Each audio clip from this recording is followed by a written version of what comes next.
ഇനി സംസ്ഥാന നേതാക്കൾ ആരും തന്നെ ഒരു പരസ്യ പ്രതികരണം മാധ്യമങ്ങളുടെ മുൻപിൽ നടത്തരുത്. ഇത് ബി.ജെ.പിക്ക് വല്ലാത്ത തോതിൽ അവമതിപ്പുണ്ടാക്കുന്നു എന്നാണ് കൃത്യമായ രീതിയിൽ ബി.ജെ.പി സംസ്ഥാന അധ്യക്ഷന്റെയും സംസ്ഥാന നേതൃത്വത്തിന്റെയും നിരീക്ഷണം. അതായത് ബി.ജെ.പിയിൽ തന്നെ വേടനെ സപ്പോർട്ട് ചെയ്യുന്ന അല്ലെങ്കിൽ അനുകൂലിക്കുന്ന വേടന്റെ ആരാധകരായ ആളുകളുണ്ട്.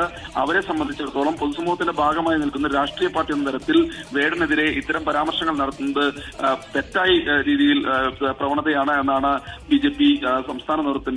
ഞാൻ നേരത്തെ പറഞ്ഞതുപോലെ തന്നെ ബി.ജെ.പിക്കും ബോധോദയമുണ്ടായി. എന്താണ്, വേടനൊപ്പം നിന്നു കഴിഞ്ഞാൽ കേരളത്തിലെ സമൂഹത്തിലുള്ള ജനങ്ങളെല്ലാം തങ്ങൾക്കൊപ്പം നിൽക്കുമെന്നുള്ളൊരു ചിന്താഗതി അവരുടെ ഉള്ളിലും വന്നു.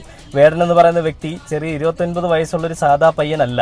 എന്താണ്, വേടൻ എന്ന് പറയുന്ന ഒരു വ്യക്തി ഇന്നൊരു പ്രസ്ഥാനമായിട്ട് വളർന്നു കഴിഞ്ഞു. എന്തുകൊണ്ട്? വേടന്റെ നിലപാടുകൾ കൊണ്ട് മാത്രം. വേടന്റെ ശക്തവും ഉറച്ചതുമായ നിലപാടുകൾ കൊണ്ട് ബി.ജെ.പിയിലുള്ള ഭരണകൂടങ്ങൾക്ക് വരെയും പേടിച്ചു. അല്ലെങ്കിൽ വേടനെ വേട്ടയാടാൻ നിന്നവന്മാരൊക്കെ വേടന്റെ കാവൽക്കാരായിട്ട് മാറുന്ന ഒരു കാഴ്ച നമ്മൾ കണ്ടുകൊണ്ടിരിക്കുകയാണ്, പലപ്പോഴായിട്ട് നമ്മൾ കാണുന്നതുമാണ്. എന്നാലും എൻ്റെ മിനി വല്ലാത്തൊരു അവസ്ഥയായി പോയല്ലോ നിന്റേത്.